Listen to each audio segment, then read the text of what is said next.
Mindfulness and inner peace. 4 places you should avoid to protect your energy. Have you ever walked into a room and immediately felt drained?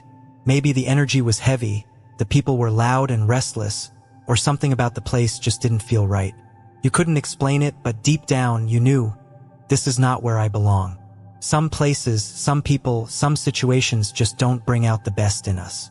No matter how much time has passed, no matter how much we've grown, the moment we step back into them, we feel ourselves slipping back into an old version of us. The version that tolerated too much, gave too much, and lost too much of themselves in the process. We tell ourselves, maybe this time it will be different.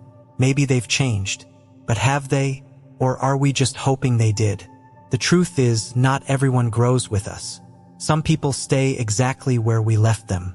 And if we're not careful, going back doesn't mean healing. It just means reopening wounds we worked so hard to close. So the real question is it time to stop knocking on doors that no longer open for you? Yes. The bolded text makes certain points stand out.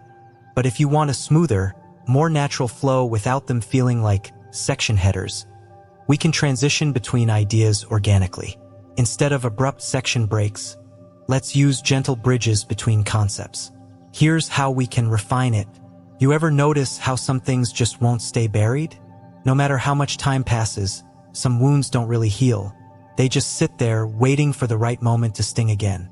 Maybe it's an old argument you never settled, a friend who let you down, a betrayal you never quite got over. And for years you tell yourself you've moved on. But then, out of nowhere, the past taps you on the shoulder, and suddenly, it's like no time has passed at all. We like to believe that going back will bring closure, that one final conversation will fix everything, that hearing someone say, "I was wrong, I'm sorry," will finally set us free. But does it ever really work that way? Or does digging up the past only make it harder to move on? I knew someone once, let's call him Jack, who thought it would. Jack had a close friend years ago, someone he trusted. Then something happened. Maybe it was a betrayal, maybe a misunderstanding.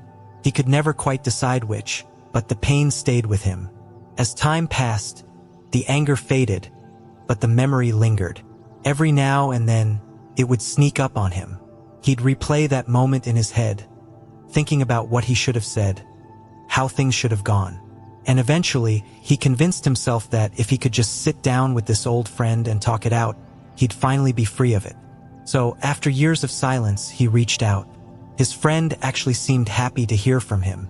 They made plans to meet, grab a drink, catch up. And for a little while, it was nice. They laughed, talked about their families, reminisced about the old days. Then, like clockwork, the past walked in. "You remember that night, right?" his friend asked, voice a little tighter now. Jack hesitated. "Yeah, of course." His friend nodded, took a sip of his drink. "You know, I never really got over that." And just like that, the air changed.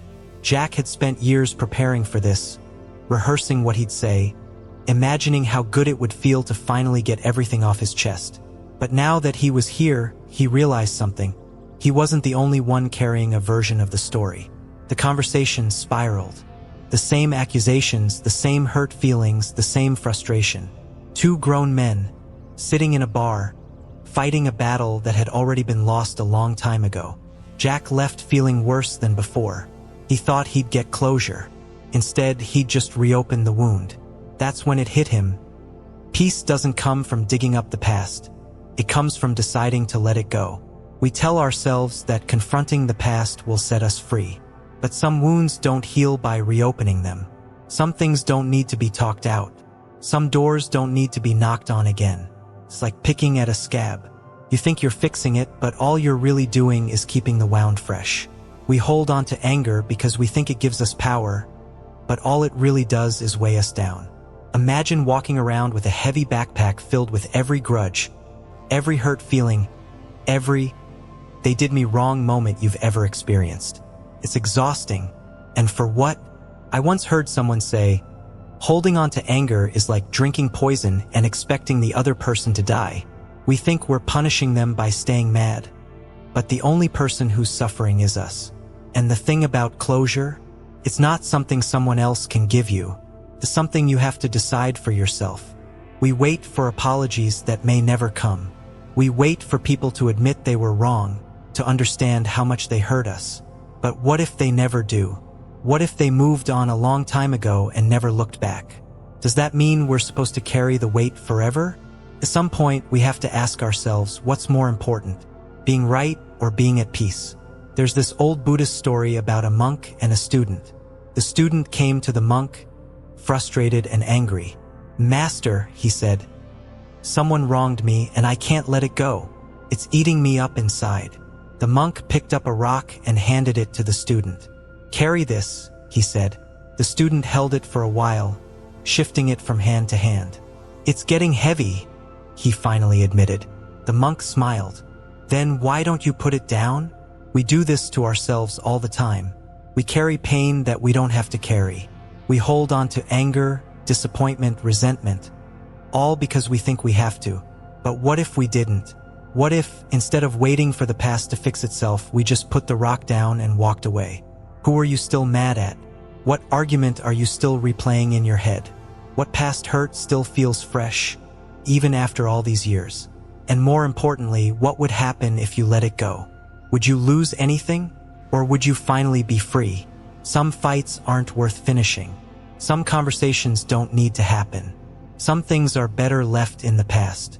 Not because you're weak, not because you're avoiding the truth, but because peace is better than proving a point. Because your future is worth more than fixing your past. So put the rock down, close the door, and move forward. 2. The house of past loves, the danger of clinging to what's gone. Love is a strange thing. When it's alive, it feels unstoppable, like the universe itself conspired to bring two people together. But when it fades, when time and distance do their work, it can leave behind something even more powerful than love itself. Nostalgia. Nostalgia has a way of rewriting history, smoothing out the rough edges, making the past feel warmer than it ever truly was. Convinces us that if we could just go back, just find our way to that one person again, maybe we could reclaim something lost. But life doesn't work that way. There's an old saying, you never step in the same river twice. Because the river has changed, and so have you. I once knew a man who tried. A story of fading love. His name was Daniel, and for nearly 30 years, he carried a memory in his heart. Her name was Emma. They met when they were young, one of those love stories that felt like it belonged in a novel. They were inseparable for a time, completely lost in the kind of love that only the young know how to throw themselves into. But life pulled them apart. A move, different dreams, paths that simply didn't align. And just like that, what once felt eternal became a part of the past. Daniel married someone else. So did Emma. They built their own lives, had families, grew older. But in the quiet moments, when the world wasn't demanding his attention, Daniel would find himself thinking about her. What if things had been different? What if we had fought harder? What if I could see her just one more time? One day, he found out where she lived. It wasn't far. And suddenly, the temptation was too strong to ignore. They met for coffee. She was warm, friendly, exactly the way he remembered her. For a moment, it was as if time had folded in on itself, and they were young again, laughing, sharing stories. But then the moment passed. As they talked, Daniel realized something.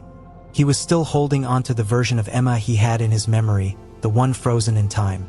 But the real Emma, she had changed. So had he. The way they once looked at each other, the easy way their hands used to find each other, none of that remained. Instead, there was a quiet politeness between them. The love he longed for existed only in his memory, not in reality. When he left that cafe, he finally understood. Love is like a fire. When it's burning, it's impossible to ignore. But when it dies, trying to reignite it often leads to nothing but smoke and ashes. The river that never flows backward. There's an old folktale from China about a fisherman who lost his wife when they were young. She passed away suddenly, leaving him heartbroken. Years went by, but he never remarried, never moved on. He couldn't. One day, while fishing in the river, he saw a vision of her in the water. She looked just as she had the day she died.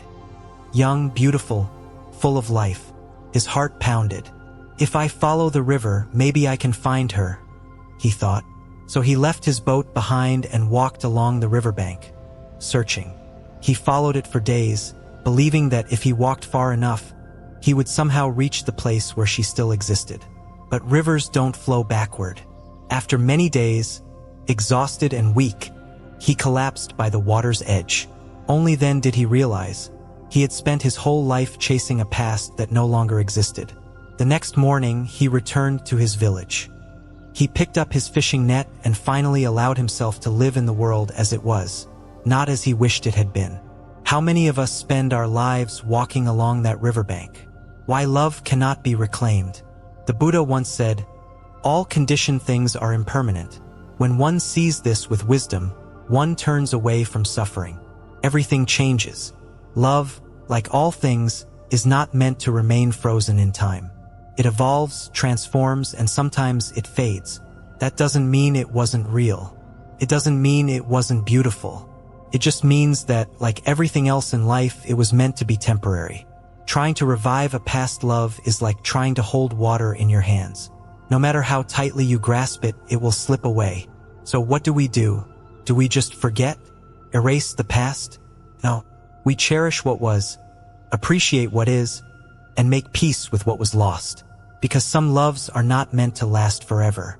Some loves are just meant to teach us something before they let us go. The art of letting go with compassion. There's a Buddhist parable about a monk who carried a heavy jug of water for miles. A student saw him struggling and asked, "Master, why don't you set it down?" The monk smiled and kept walking. When they finally reached their destination, he placed the jug on the ground and said, "You see, I knew the time would come to put it down. I did not carry it forever." The student nodded. "But why did you carry it at all?" "Because it had its purpose," the monk replied. "And when it was no longer needed, I let it go." Love, too, has its purpose. It shapes us, changes us, teaches us. But when it is no longer needed, we must learn to set it down. To love something does not mean we must hold onto it forever. Sometimes, the greatest act of love is to let something pass gracefully, without trying to hold it still. A gentle question for the heart. Think about the love you've lost, the one that still lingers in the corners of your mind. Are you carrying it because it serves you? Or are you carrying it because you don't know how to set it down?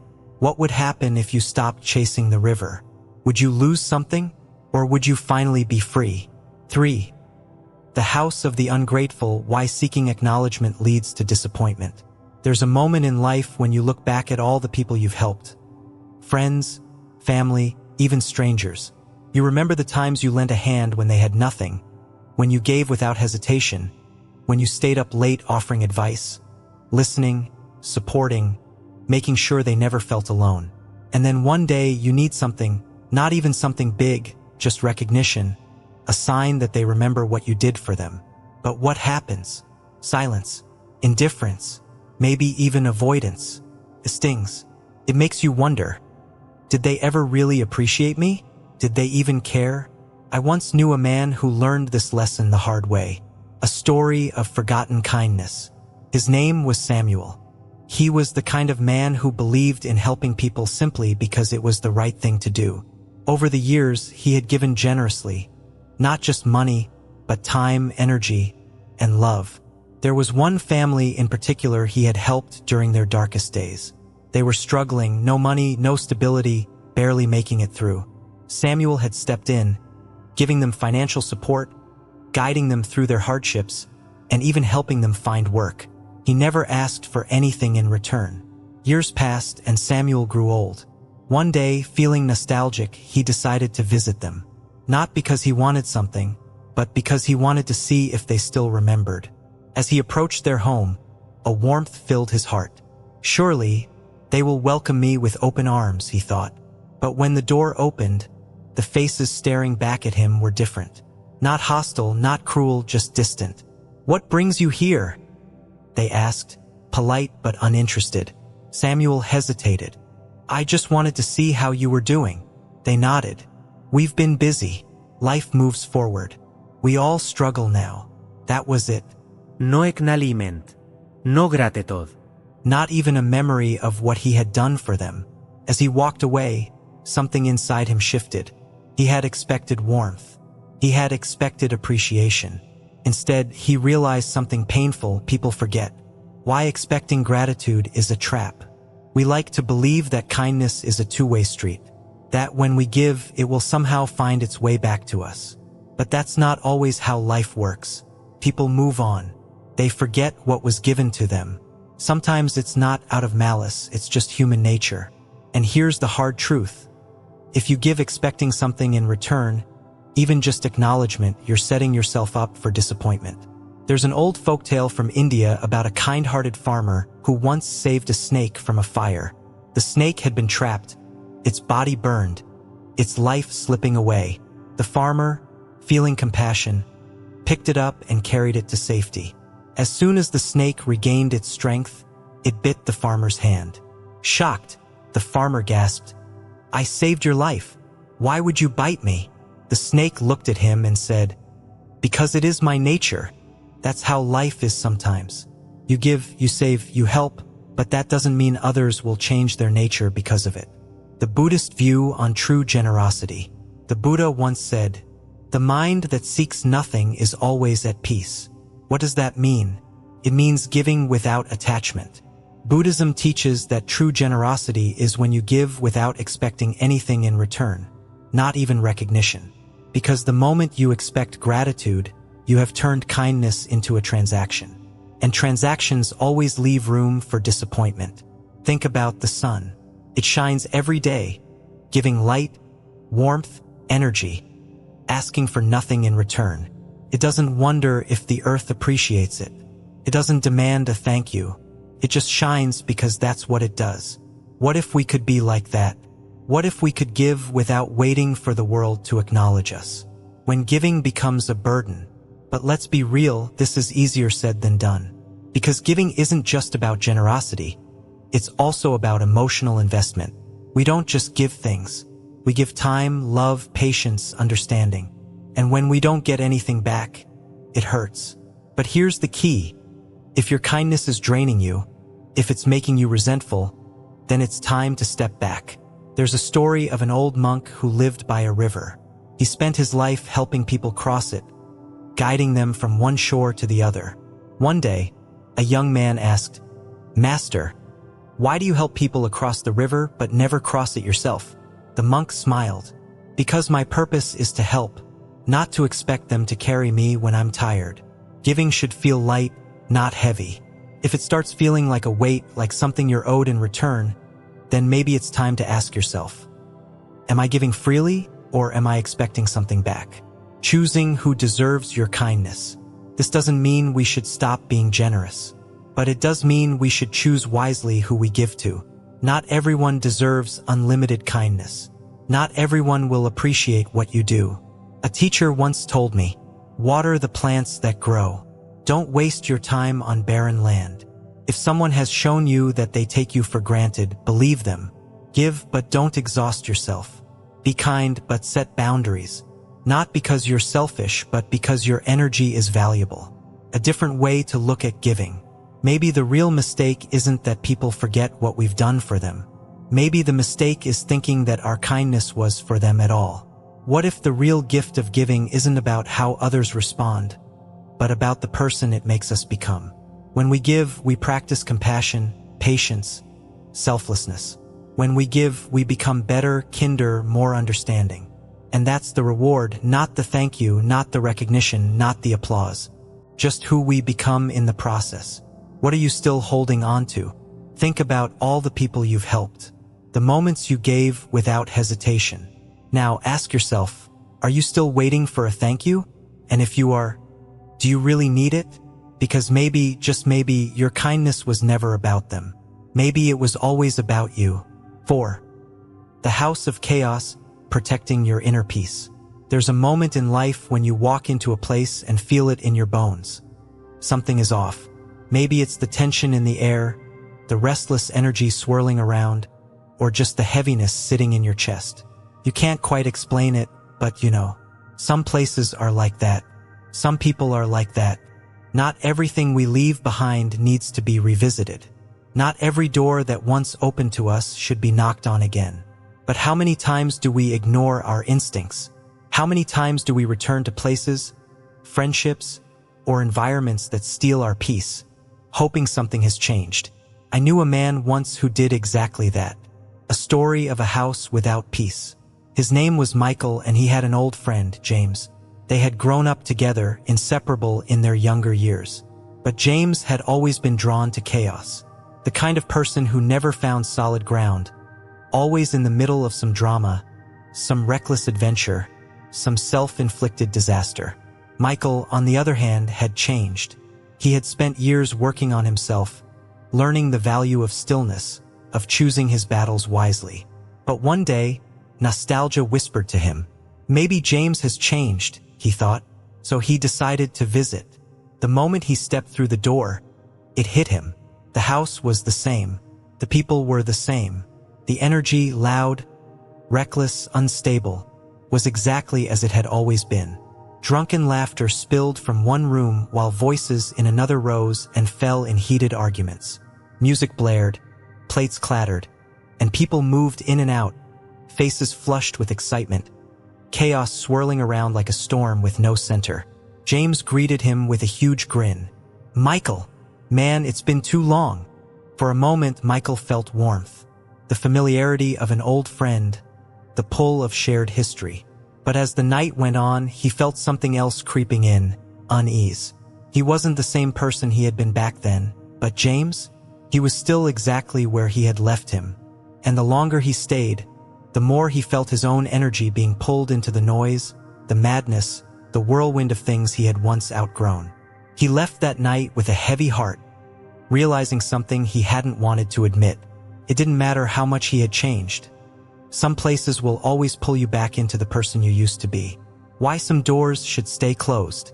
We like to think that with enough patience, enough time, enough effort, we can change people. We can bring them peace, show them a different way, help them rise above their own chaos. But the truth is, not everyone wants to be saved. And if we're not careful, their chaos becomes our burden. Buddhism teaches that our environment is just as important as our inner world. The people we surround ourselves with, the places we go, the energy we allow into our lives, it all shapes us. The Dhammapada says, "If a man associates with fools, he will suffer. Association with the wise brings happiness." You wouldn't plant a delicate flower in toxic soil and expect it to thrive. So why do we place ourselves in toxic environments and expect to stay unaffected? The weight of other people's storms. There's an old Buddhist story about a man traveling through a village when he came across a group of people yelling at each other. He watched as one man, red-faced with rage, screamed insults at another, his entire body shaking with anger. The traveler turned to a wise old monk standing nearby and asked, "Why do people hold on to anger so tightly?" The monk smiled and replied, "Imagine a man carrying a heavy rock. He holds it so tightly, convinced that if he lets go, he will lose something valuable. But the truth is, the only thing he will lose is his suffering." Chaos is the same way. Some people hold onto it because they don't know how to exist without it. And the closer you stand to their storm, the more likely you are to get caught in the rain. Protecting your peace is an act of self-compassion. It's easy to feel guilty for walking away from people or places that no longer serve us. We tell ourselves we're being selfish, that we should have stayed, that we should have tried harder. But protecting your peace isn't selfish. It's survival. There's a reason flight attendants always tell you to put on your own oxygen mask before helping others. Because you can't save anyone if you're suffocating. If an environment consistently drains you, steals your energy, and leaves you feeling worse than when you arrived, it's okay to walk away. Not because you don't care, not because you don't love them, but because your peace is worth more than their chaos. The power of choosing where you belong. There's a Japanese proverb that says, "When the character of a man is not clear to you, look at his friends. Who you spend your time with matters. Not every friendship needs to be kept alive. Not every past connection deserves a place in your present." Ask yourself, does this person bring peace or chaos into my life? Do I feel drained or uplifted after spending time with them? Am I growing, or am I shrinking in their presence? If you find yourself constantly feeling exhausted, anxious, or unsettled, It's time to reconsider where you invest your energy. Not every battle is yours to fight. There's a story of a wise master who once lived on a mountain. People would travel from far away to seek his guidance. But one day, a man arrived, desperate for advice. "Master," he said, "I try so hard to help my friend, but he never listens. I tell him what's best, but he keeps making the same mistakes. I can't just abandon him." The master smiled and said, "There was once a man who fell into a river. He did not know how to swim, so he thrashed and flailed, making it impossible for anyone to pull him out. A wise fisherman stood on the shore watching.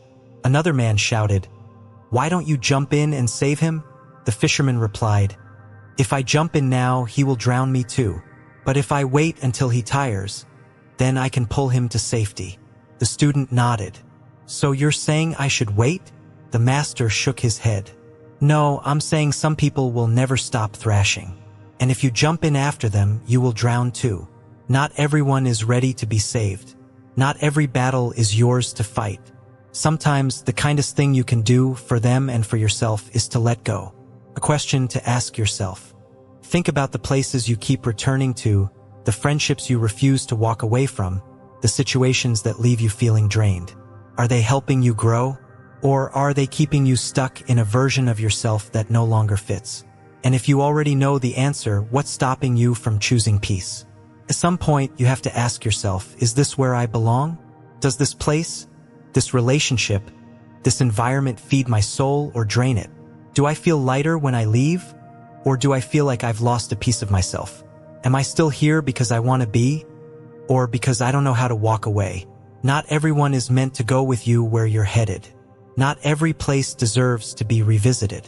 Not every battle is yours to fight. Protecting your peace isn't about avoiding problems. It's about choosing what deserves your energy. Because at the end of the day, peace isn't something you find out there. It's something you create within. And sometimes the best way to protect it is to simply walk away. So tell me, what's one thing in your life you know is disturbing your peace, but you're still holding on to it?